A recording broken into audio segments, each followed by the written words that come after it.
Frankie is saying, I really wonder what would happen nowadays if 70% of the most successful artists leave off Spotify and go start selling music on their own apps and platform. Let me tell you a story, Frankie, that a conversation that I had with my manager 13 or 14 years ago. So my manager, Guylaine, calls me, and she explained to me that she wants to start a website called Zouk Station, where she would sell only Zouk, compa, and this style of music, and maybe also African music. And it was before the streaming days, right? It was really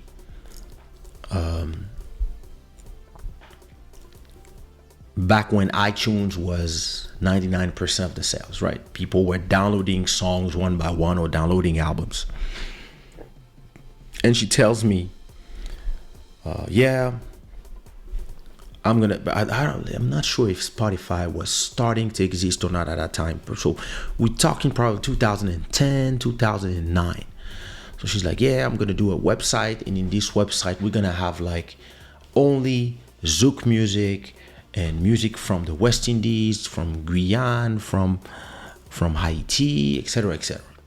And we're gonna be the de facto Zouk music download site. And I replied to her,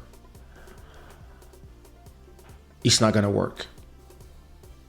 And she looked at me like, what? And I'm like, it's not gonna work. It's too late. And she was like, why? And I explained to her that everybody already put their credit card numbers inside of iTunes. And you're not gonna have somebody who has their credit card number inside of iTunes leave iTunes to buy just Zouk music if the Zouk music itself is already on iTunes. And you're not gonna have the Zouk artists remove their music from iTunes where there's 100 million credit cards already there, and when people want a song they just do click click, and they have to go to your website and enter everything.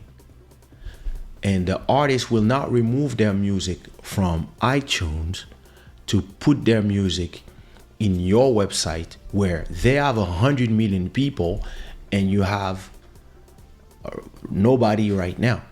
In terms of clientele,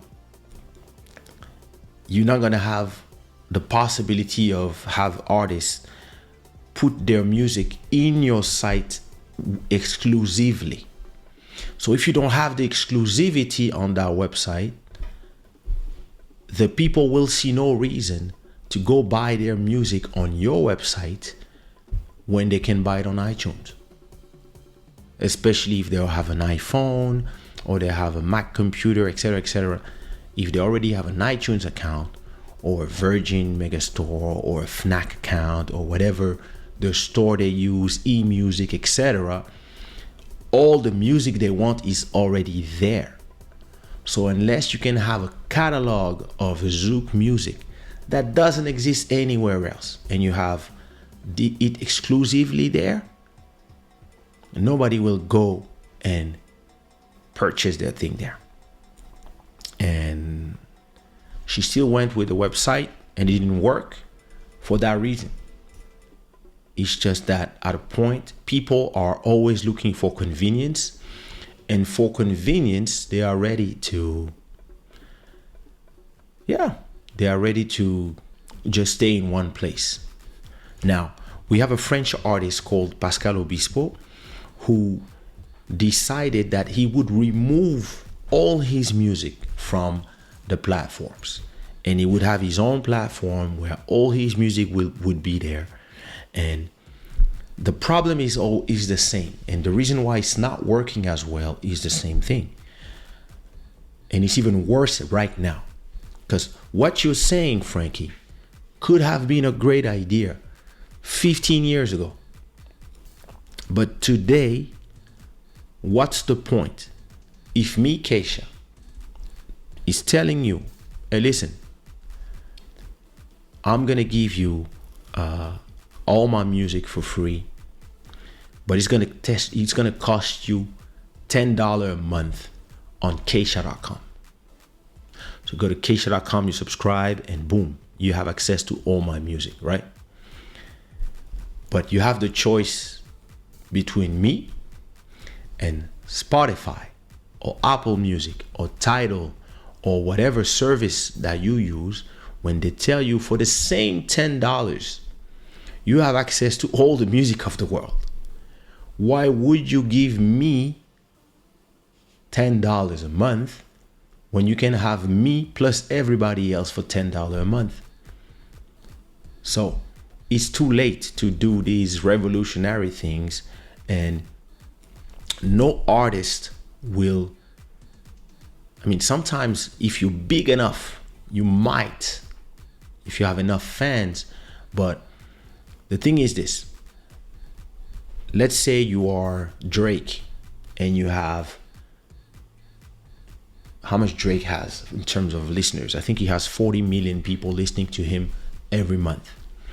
So let's say he decides to remove his music from all the services, right? He will only take the super fans with him. So let's say from all the people, he gets 2 million super fans. The 2 million super fans just to listen to Drake music are willing to pay $10 a month